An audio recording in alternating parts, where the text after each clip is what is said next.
What is happening, you wonderful people? So the other night I got a chance to go see The Long Walk, and in this movie, teens participate in a grueling high-stakes contest where they must continuously walk or be shot by a member of their military escort. That's all I can say without giving too much away. Let's talk about it.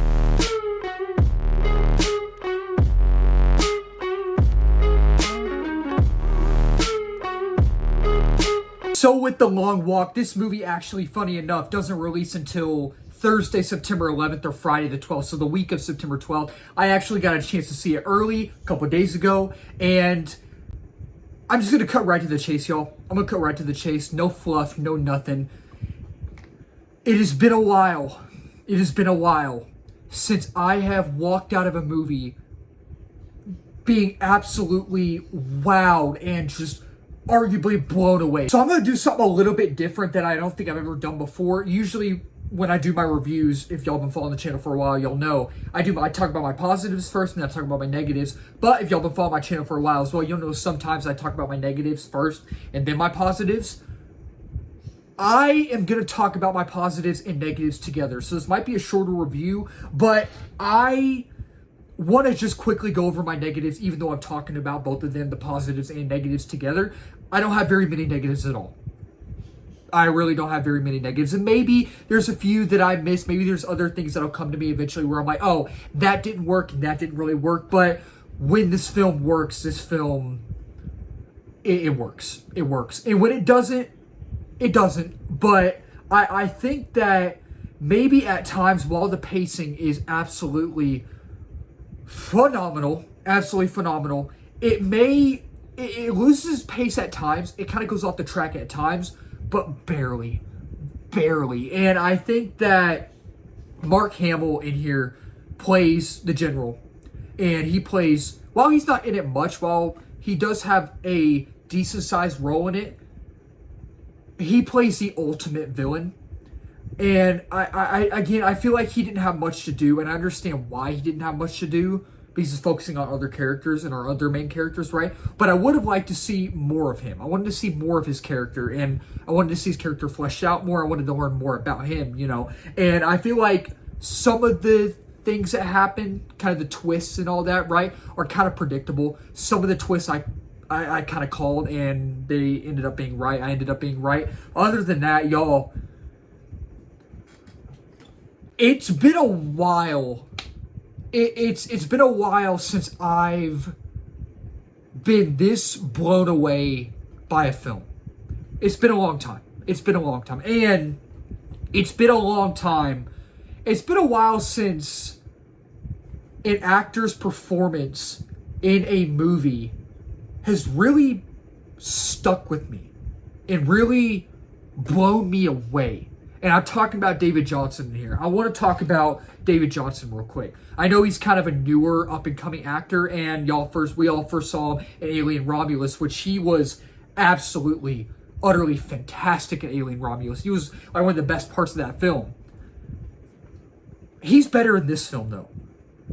The way his character is written, and just the acting chops that David Johnson has, and just the sense of him knowing what he had to do to make this movie work and to make his character work.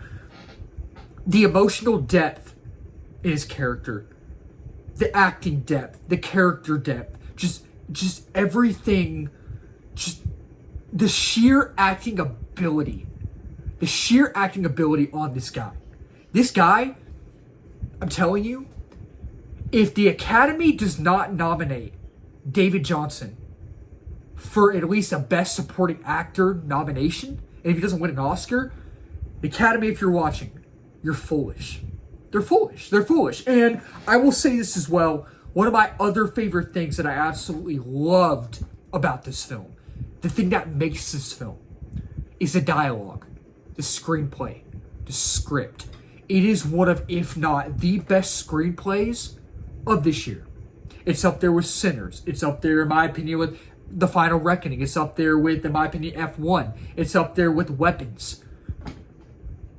If JT Molnare in this movie, if the Academy does not nominate this film for Best Adapted Screenplay as well, and if it doesn't win it, the Academy's foolish. They're foolish. And it's actually kind of funny because when I posted my review on Twitter the other night, JT Molnaire liked it and commented on it saying thank you so much. So that was wild as well. And then the next day, one of the actors in the film liked my review as well. And I just was like, this is insane. And it's just this film, man, it's carried by the screenplay, and it's carried by David Johnson, but everybody else in here is phenomenal as well. I love the chemistry between just all four of the main actors, whether it's the chemistry between David Johnson and Cooper Hoffman and Tut Neo and Ben Wang, who we saw in Karate Kid Legends.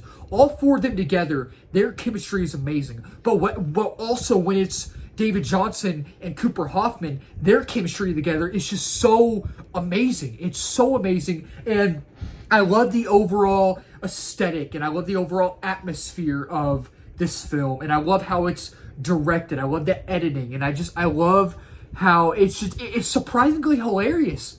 It's surprisingly funny. Ben Wang from Karate Kid Legends brings the humor. He's hilarious in here. Some of the things he was saying and some of the banter between all the characters back and forth was really good. And I thought the cinematography was amazing as well. The color grading was great. And I haven't seen very many Stephen King adaptation films, right?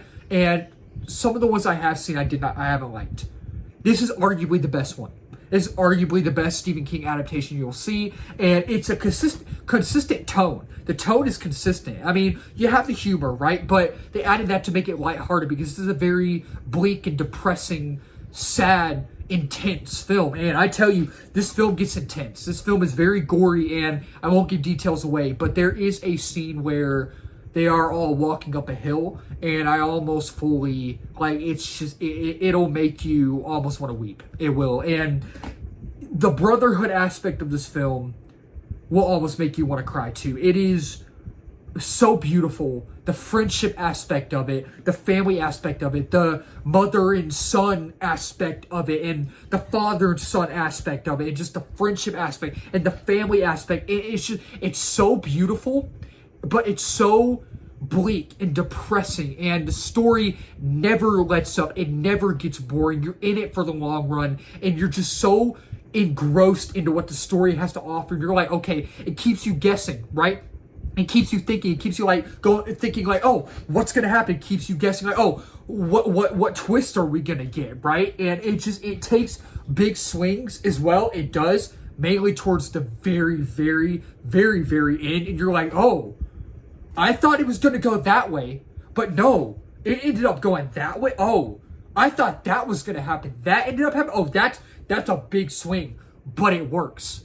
It worked, and it keeps you guessing. It does, and it never, your attention is on it the whole time. And there's some good twists, and the color grading's great. It's surprisingly funny, and JT Molnaire, he just wrote one of the best screenplays of the year. He really did, and I was so just into it. I was so into it, and I was flabbergasted by the end of it, especially with how high the stakes are or were, and with how intense it was, and with how just gripping and gory it was. And it is, trust me, it is. And the editing's good. It's directed to perfection, and I think it really, you feel the emotional depth. You feel the emotional weight. You do. It's prevalent throughout the entirety of it, and you just feel like it's a ticking clock just going down, and you feel like, okay, what if I was there? What would I do in this situation? Because they have to walk without stopping. They get 3 warnings and a final warning, and they can't go under 3 miles per hour. And it's just so, the score is emotionally brilliant. And it's epically brilliant as well. And it's just, the pacing's great. Love the overall atmosphere and the overall aesthetic. And it's just great dialogue, interactions between all the characters. And it's one of the best Stephen King adaptations to date. And all the performances in here were great. David Johnson crushed it. This movie, I have no words. It's phenomenal. So yeah, overall with The Long Walk, I haven't seen very many Stephen King adaptations. The ones I have seen have not been good, but this one is the best one. And this film, if you're a Stephen King fan, if you're a fan of the books or any Stephen King movie, if you're a fan of J.T. Molnaer as a writer and Francis Lawrence as a director who did the Hunger Games films, if you're a fan of David Johnson who was in Alien Romulus, if you're a fan of that film, I think you're really going to love this film. So with The Long Walk, I am going to give this film a 4.5 out of 5 stars. And with The Long Walk, I will say definitely dedicate your time. This is a very intense, gripping, dialogue-heavy, Oscar-worthy film, in my opinion, and I really want y'all to all go see it, and I hope y'all enjoy it. That'll wrap up this video. Thank y'all so much for watching. If you're new to the channel, please remember to subscribe, like, comment, share this video. We just hit 1K subs a while back,